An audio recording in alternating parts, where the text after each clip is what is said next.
FM, online, on your mobile and on digital radio. Leading Britain's conversation. This is LBC. From Global's newsroom at 6 o'clock, 3 major West End shows have all cancelled performances tonight due to an underground fire in central London. The Lion King, the Carol King story Beautiful, and The Play That Goes Wrong won't go ahead. Around 70 firefighters are dealing with the fire, believed to involve cables under the pavement on Kingsway in Holborn. More than 2,000 people have been evacuated from buildings in the area, including judges from the Royal Courts of Justice nearby. LBC's reporter Charlotte Gay has been at the scene. Bright orange flames are flapping in the wind as a thick black smelly smoke fills the air. Police have declared this a major incident. Firefighters are working with engineers to try and put out the flames. These people have been evacuated from work and are watching the fire grow for the last few hours. Smoke that's caused the first problem, and the smoke has then sort of swept along the buildings. Everyone's just running around like crazy, but yeah, it's fine, but it just smells a bit funny. It started as a small underground electrical fire, but the flames and smoke don't look like they're going anywhere for the next few hours. London Fire Brigade has told LBC it's continuing to investigate the cause, and there are no reports of any injuries so far. They say they're unable to tackle the fire effectively until all power supplies have been turned off. A Lithuanian builder who stabbed a couple to death as they slept in their home in Surrey has been sentenced to at least 33 years in jail. Viktoras Bruzas pleaded guilty to murdering Patrick and Gillian Kettle at their house in Fetcham in November. A judge at the Old Bailey said the 39-year-old wrongly thought his former wife was having an affair with Mr. Kettle. The Deputy Prime Minister is claiming the Conservatives are posing a threat to the UK's economic stability, saying they've lurched to the right. It comes as 100 business leaders have signed an open letter supporting Conservative economic policy. Former chairman of Pizza Express, Luke Johnson, signed the letter and told LBC why. I think a lot of people have short memories and have forgotten how bleak things looked. I don't think it's just luck that Britain has created more jobs than more or less the whole of the rest of the EU put together, and that so many prominent business people are willing to stick their heads above the parapet and be shot at. As campaigning before the election continues, Ed Miliband's outlined Labour plans to effectively outlaw zero-hours contracts. UKIP claims young people in the UK have been brainwashed by a pro-EU agenda in schools. The party's economic spokesman Patrick O'Flynn says a referendum on Britain's membership of the EU should not be extended to 16 and 17-year-olds. A mafia fugitive who was told he'd be extradited to Italy from the UK has had his sentence dropped. 65-year-old Domenico Rancadore, who's lived in Britain for more than 20 years, has had his case extinguished due to age of conviction. He was first arrested in London in August 2013. John Lennon's first wife, Cynthia, has died at her home in Spain at the age of 75. Her son, Julian Lennon, says she's passed away after a short but brave battle with cancer. LBC weather: cloud thickening this evening for London and the southeast. Lows of 5 degrees. Breezy in the northeast with some wintry showers at first. Western England, Wales and Northern Ireland will be cloudy with outbreaks of rain, heavy and persistent at times. Tomorrow, cloudy but mostly dry with highs of 11 degrees. From Global's newsroom for LBC, I'm Rosanne Wynne. I'm Joanne Webb in the LBC Travel Centre, where these long delays in central London continue, with the Kingsway being closed in both directions because of the fire you've been hearing about in the news. The Strand Underpass remains closed, as does Waterloo Bridge northbound, and parts of High Holborn are closed, and Southampton Row is closed from Vernon Place to Kingsway. All the surrounding routes are hardly moving at all, so please, if you can avoid it, do so. Also in London, in Aldgate, the A13 Commercial Road is closed eastbound, so it's very busy on the approach. Been loads of accidents on the M25. As a result, the following stretches are extremely busy. Firstly, on the Kent stretch, it's slow anti-clockwise into the Dartford Tunnel from junction 3 at the M20. Also clockwise on the Essex stretch, it's slow from 27 to 28. That's the M11 to the A12. And also on the M25, anti-clockwise queues from junctions 18 at Chorleywood to 17 at Maple Cross. Also in London, there are long delays on the A40 westbound from the Northern roundabout to the Target roundabout at Northolt, and that's because a car has broken down, so one lane is closed for recovery.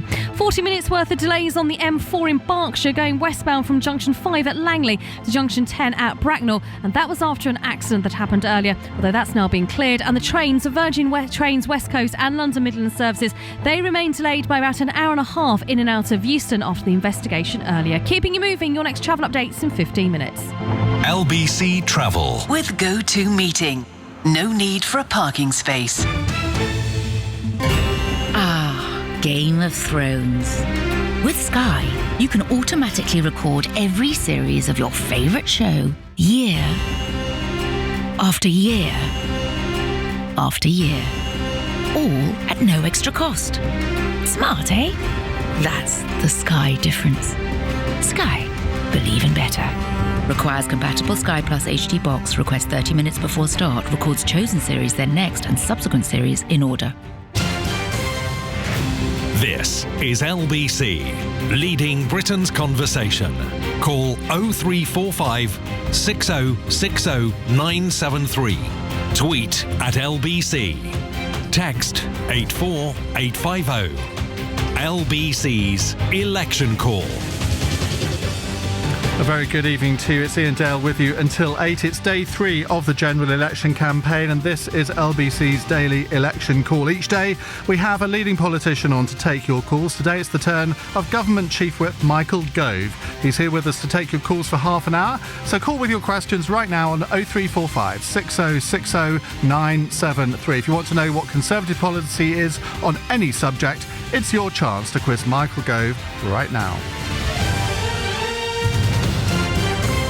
Welcome back. It's been a busy day for you today. You've been in the West Country. I have. Stirring up apathy, as Willie Whitelaw might say. Well, I don't know about apathy, but I had the chance to meet some voters in the beautiful constituencies of Thornbury and Yate, Chippenham and Bristol North West. So, all Liberal Democrat seats, by coincidence? Well, two of them are Liberal Democrat seats, and one of them, Bristol North West, Charlotte Leslie holds. The Liberal Democrats are in second place there, though. OK, well, let's go straight to the calls, because we want to rattle on.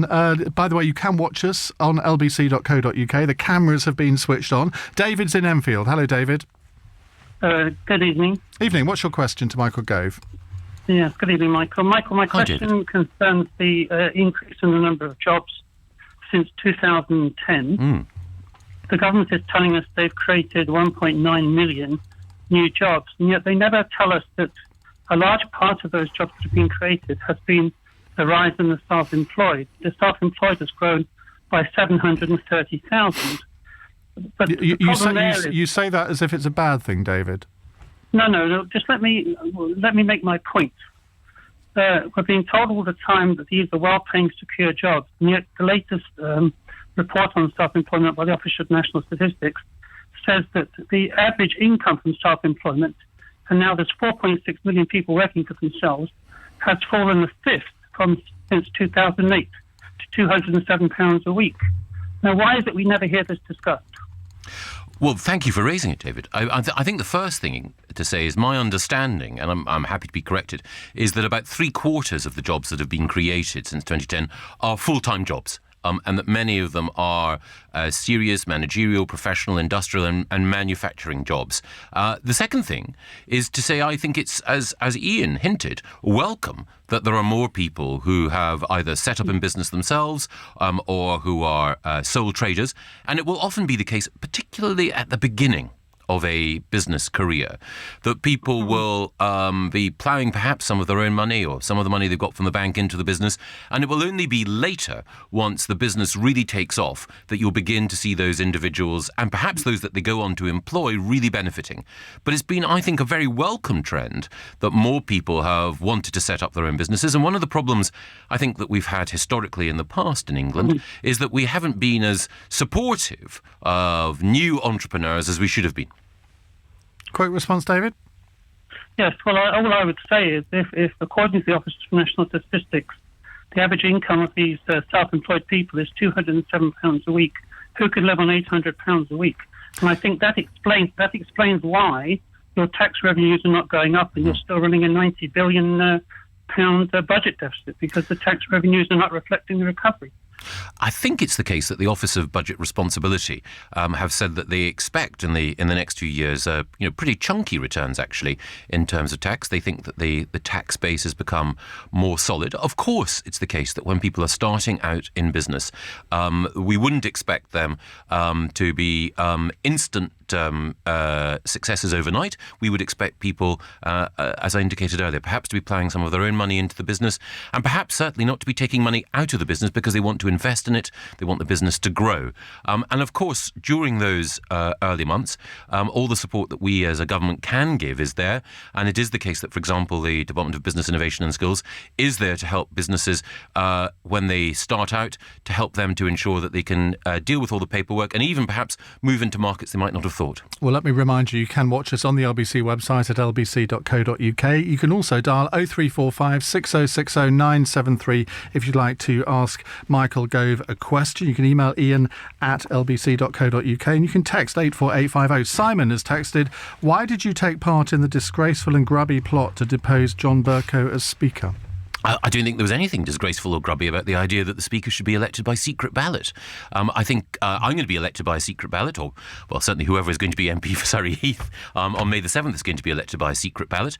And I think it's a principle going way back to the Chartists that's at the heart of our democracy.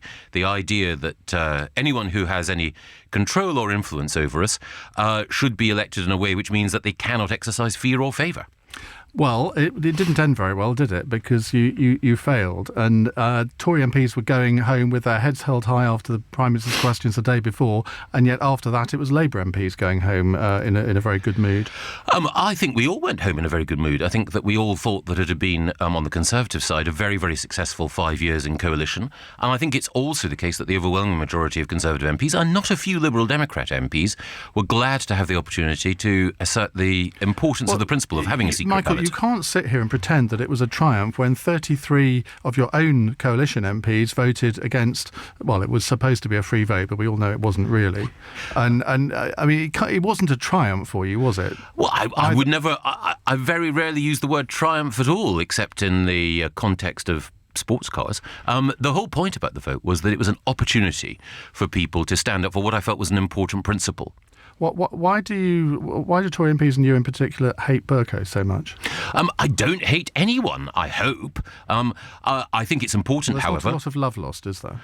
Well, I think it's important for any speaker to feel that they can command the confidence of the whole chamber and to be seen as objective, and also to be seen as an individual whose judgments can be relied on to, as I said earlier, be exercised without fear or favour.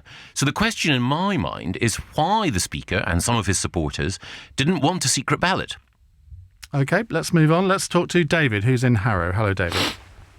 Hi, Michael. Hi. I just wanted to ask a question. Do you support Boris Johnson in his London living wage? And leading on from your previous question, these bigger companies that are now successful, that still pay roughly just above the minimum wage, do you now condemn them as well? Because you were talking about small business, which I agree with, I'm a small business owner, and paying a living wage is a reasonable thing. But do you condemn these large businesses, some of which have supported you, that still pay very low level of wages, even though they make hundreds of millions of pounds of profit? I think it was the Prime Minister who said earlier this year that Britain deserves a pay rise, and I agree with him. I think, firstly, I know there's an important distinction between the minimum wage and the living wage. Just on that, though, sorry to interrupt so early in your answer, but not at all. It's all very well for the Prime Minister to say that when he's still restricting the public sector to a 1% pay rise. I mean, it's sort of speaking with forked tongue, is it not? Well, shortly after that, I think the Prime Minister and Nicky Morgan agreed actually a bigger pay rise for teachers, which they deserve. So I think you're right. We do need to have a measure of pay restraint in the public sector, but it's also the case that we're now moving into a period after what I hope most people will agree were some very, very encouraging economic statistics yesterday, which means that if we do have a government re-elected that is continuing on the path that's seen the economy recover, that we can, in the public and the private sector, see wages rise. They deserve to. And indeed, one of the figures yesterday that was released showed that we are now in a position where 5 years on, living standards are improving. But on the specific point about the living wage and the minimum wage, we have increased the minimum wage. We've also increased the penalties for companies that do not pay the minimum wage. I'd like to see more companies pay a living wage. And if individual companies, particularly big concerns, can't do that, then I think it's right to ask them. But Not in a spirit of condemnation, I think in a spirit of support. And that's been Boris's line, I think, throughout, and he's been right to raise it. On the minimum wage, George Osborne made a big play not that long ago for the minimum wage to rise to £7 an hour very quickly. Now, he and Vince Cable had the power to do that in October, but they took the advice of the Low Pay Commission, only put it up by 20p to £6.70. Why, if you're so concerned about this, about giving Britain a pay rise, surely that should be done at the lower end. Could you not have put it up to £7 from October? Well, two things to say. Firstly, it's very important to take the advice of the Low Pay Commission, and every preceding government has. The second thing is, one of the ways in which we have helped is by taking more and more people out of income tax. And if we are re-elected, or rather if we're elected with a Conservative majority government, I should say, then we will ensure that we take everyone who's paying the minimum wage out of income tax altogether, so that if you work 40 hours a week on the minimum wage, you won't pay a penny in tax. David, you happy? Not really. Michael, you didn't answer the question. It's been some of those companies have earned over £2 billion in profit in the UK, and they are still working people on contracts that mean there are 0 hours, and they are paying them just above the minimum wage, and you are not... And I'm a businessman, and I have 10 employees, and I pay them well above. I pay over £9 an hour because I believe that when you make money, you should support your staff. Now, these people have come out in support of you. Sometimes you need to speak to your friends who support you and say, actually, do you know what? That's out of order. But you're not saying that. What you're saying is we're going to actually just carry on and actually... And one last thing, jobs are not created by employers. They are created because there is a demand in the market, e.g. the UK market demands it. And we need to see more people paid a decent wage at lower level. David, thank you. Thank you, David. Right, let's go to Mike, who's in Croydon. Hello, Mike.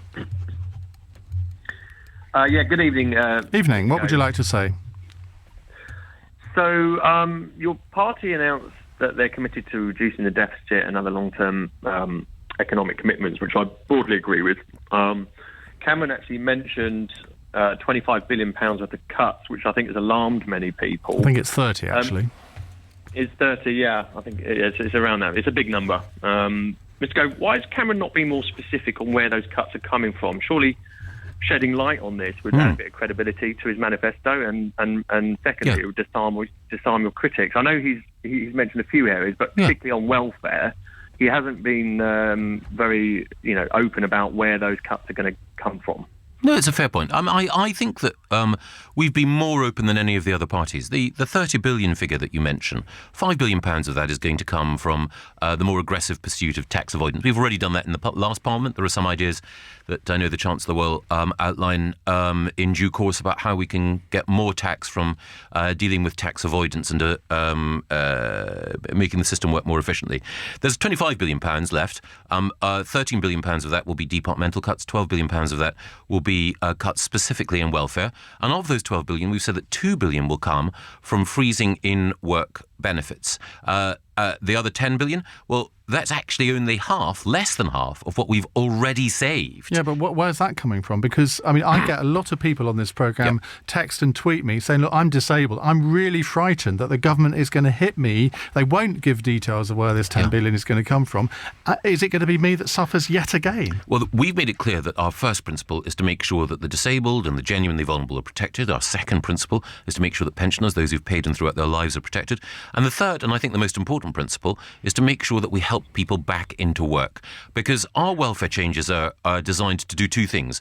Not just to help to reduce the deficit, but also critically to give people the dignity and independence of a worthwhile job. So can you rule out cuts in disability benefits of that 10 billion? The principle that's been outlined by Ian and by the Prime Minister are very clear. We want to make sure that people who are disabled or vulnerable will be protected.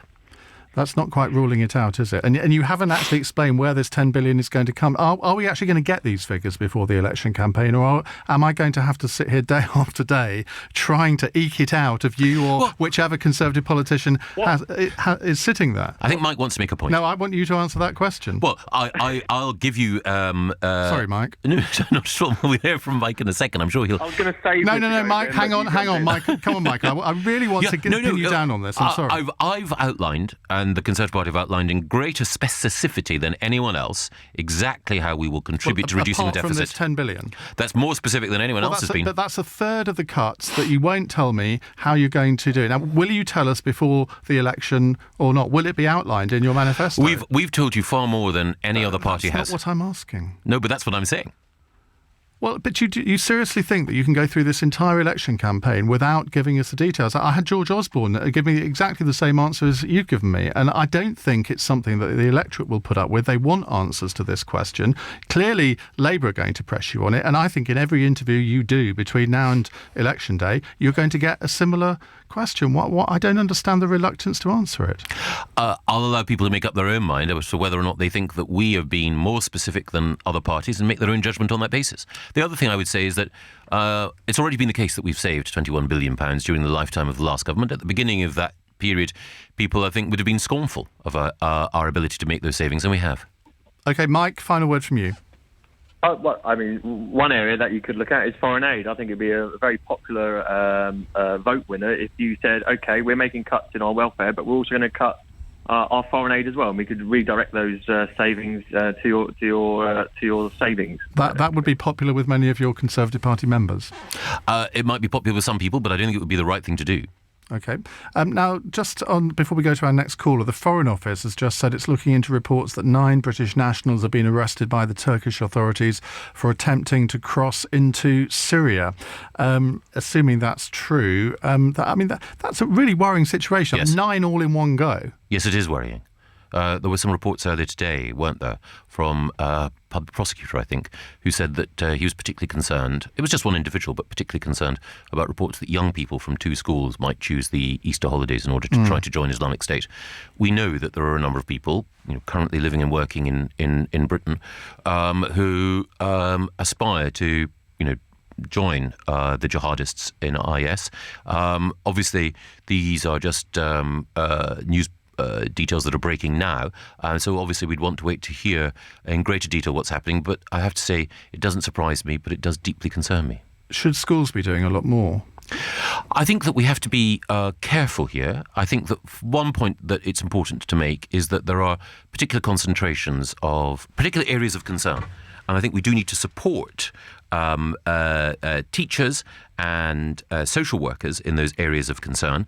And there is, thanks to the leadership that Theresa May has shown, more support for people who are responsible for what's called the Prevent programme, which is intended to stop people being radicalised. And Theresa has been much more specific in the way in which the Prevent programme helps to target people in those parts of our big cities who may be susceptible to jihadist grooming. What about these underage girls that have gone up? I mean, I don't know if any of these 9 fall into that category too. Are you of the school of thought that thinks that they should, if they come back to this country, they should face the full force of the law? Or do you take the view that they've effectively been groomed by somebody who's radicalised them?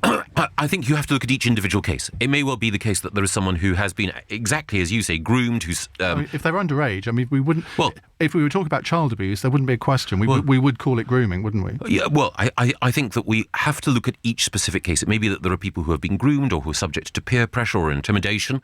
There may be others who are fully conscious about the way in which they're acting. I think it's only right for the authorities to make an appropriate decision in each case. But the question is, if you are 14, 15, 16 years old, the authorities or the courts might say, well, you aren't capable of making that decision, so you have been groomed. It's not your fault.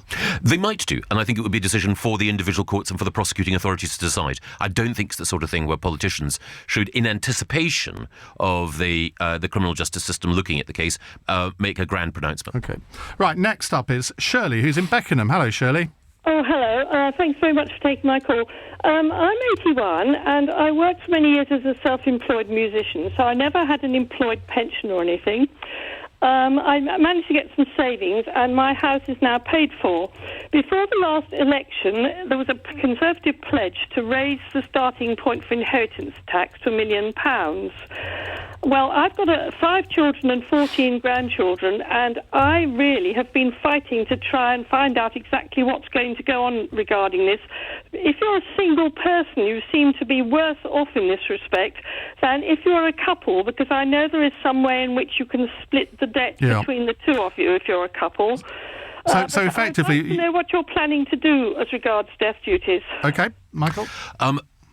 I don't know what the Chancellor's going to say in the manifesto about inheritance tax. We did have that promise last time round, and the situation that you describe seems to be one where you've worked hard throughout your life, and you should be able to pass on the asset that you've worked hard to provide to or to secure to your children. But there will be detail in the manifesto. It's the Chancellor who'll be deciding on that. Have you not seen the manifesto yet? Not that bit. Not that bit, but you have seen other bits. I've seen one or two other bits. Which bits? I can't really say. No, but on inheritance tax, and what's your view? Because, I mean, it was official Tory party policy, as Shirley says, to raise the threshold to £1 million. Now, if you were a majority government, you would have presumably done that in the last Parliament. So why not recommit to it now? I mean, you can give a personal view on that, I assume. I will give a personal view. My own personal view is that I'd like to see lots of taxes reduced, including inheritance tax. But my personal priority is to make sure that more poor people are taken out of income tax. OK. Shirley, I'm not sure you're going to be completely satisfied by that. No, I'm not really. And I did want to say, could I say one other thing, please? Very quickly. That where I live is in a Labour borough. Now, I was trying to write to Parliament about this death duty thing, and I did eventually get a letter which went to the Treasury office and everything, but as I had to only be able to contact Parliament through my MP, my constituency MP, and it's a Labour borough, they're not exactly going to be on my side to try and do something about death duty. Well, we'll leave that as a comment, if we may, Shirley. Thank you. Michelle is in Hounslow. Hello, Michelle. Hello. Hi, what would you like to ask? I'd like to ask Mr. Gove, are the Tories in danger of turning the UK into a country like China or India, which prioritises big business over ordinary people? I don't think so, no. I think that I guess that's in reference to this letter on the front page of the Telegraph, in a sense, isn't it? Absolutely. And also because there's always comparisons between India's economy and China's economy, so... Yeah. That's why the questions come about. No, it's a very fair question. But I do disagree. I think the first thing is we need business to be successful in order to make sure that we provide people with jobs and that we provide the economy with tax revenues in order to pay for our public services. I think there's a lot to admire in India. I think that in China, the economic growth has been phenomenal, but the price in terms of loss of human rights has been too great. I think that the comparison between us and India and China isn't driven by any desire on anyone's part to make us like India or China. But it is important that we recognise that countries like India and China are both challenges and opportunities. They're challenges in that people can invest anywhere they like in the world. And unless we make sure that we remain competitive, then we will find jobs migrating to India, China, and to many other countries. But there's also an opportunity in that people in India and China are growing wealthier, and as they do so, there is more of a market for the goods and services that we produce. On this letter to the Telegraph, there are 100 people who signed it. Apparently, altogether, they've donated £9 million to the Conservative Party. Does that not give people the impression that you're kind of in their pockets? Of course they're going to support you in a letter of this nature. No, two things. One, I think it's a good thing if people put their money where their mouth is. I think it's a good thing if people support the political parties or causes they believe in. You don't think it's a good thing for Unite to donate so much money to the Labour Party, so why would you think it's a good thing for these men and women to donate huge amounts of money to the Conservative Party? Because they're donating their own money, and Unite in many cases is donating their members' money. Yes. Indeed. What's wrong with that? Well, my own view is that the way in which trade unionists, and I used to be one, should support political Me too, parties. Funnily enough. I know. Yeah, National Union of Journalists, same as you. Exactly the same.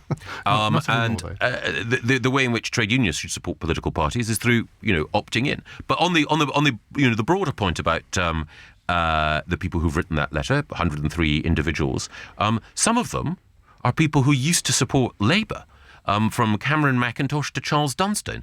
And I think it's really interesting that we've got to a situation where people who thought that Blair was good for Britain now believe that Miliband would be bad for Britain, and the hostility that Miliband has shown towards business goes beyond what you'd expect from a Labour leader. It actually, I think, is damaging for our capacity to generate the jobs that we need in order to give people the economic independence they deserve. OK, right, let's go to Neil, who's in Brentwood. Hi, Neil. So hello there. My question is quite a simple one. I run a small business, and my question to you is, what do you think are the biggest challenges that I face on a day-to-day basis at the moment? What is the small business that you run, Neil? You may not want to say, but might give me a better understanding of some of the difficulties you face. It's in the financial services sector. Okay. Well, I would think, Neil, that some of the challenges that you might face relate to bureaucracy. I think there may still be too much form filling that you have to deal with. I think some of the challenges that you face may relate to taxation. It may still be the case that you'd prefer to have a lower tax burden. And it may be that some of the challenges that you have relate, perhaps, I don't know, to bureaucracies, whether it's local or central government, that aren't responsive. Maybe if you need, for example, a planning change that allows you to get permission to operate a business from somewhere that hasn't been a business designated, property beforehand, then you may have found the local government uncooperative. Right, you tell us what your challenges are. Yeah, go ahead. So basically, for the last 6 months, my business hasn't made a profit just because of the climate that it's actually in. But for the last 6 months, my business is basically a generator of cash, specifically for HMRC. So HMRC would be happy to see my business fold if I don't keep the regular PAYE, national insurance and rates payments going. But in my situation, I mean, I've only got 10 staff, but were it not for the fact that I was busting out 14, 15-hour days, 6 days a week. And the only reason I was doing that was just so I could make my tax payments to HMRC, which I think is an absolute joke. There must be some sort of flexibility to help out small businesses. I'm not talking about the Googles and stuff like that. I'm talking about small core businesses. Well, Neil, it sounds as though HMRC haven't been as responsive as they should be. As I mentioned, there are some central government bureaucracies that don't always help business. You live in Brentwood. Your MP, Eric Pickles, is a formidable guy. Former MP. Candidate, you're absolutely right. Do get in touch with Eric if you want to. And I know that he will be on the case instantly, and Eric will do everything possible in order to make sure that HMRC can have a more sensitive scheduling of your payments. Well, Michael, time has beaten us. We thank you very much for coming in. So far this week on LBC's Election Call, we've had UKIP's Patrick O'Flynn, Sadiq Khan from Labour, and, of course, Michael Gove. Coming up tomorrow from 9 a.m, we'll have Lib Dem leader Nick Clegg with Nick Ferrari. Don't forget, if you miss anything, you can get all of this and more from LBC's podcast service. You can get full details of this at lbc.co.uk. The race is on. And this is the most unpredictable general election in a generation. Some are calling it a lottery. Who's going to win? The simple answer is nobody knows. Britain decides.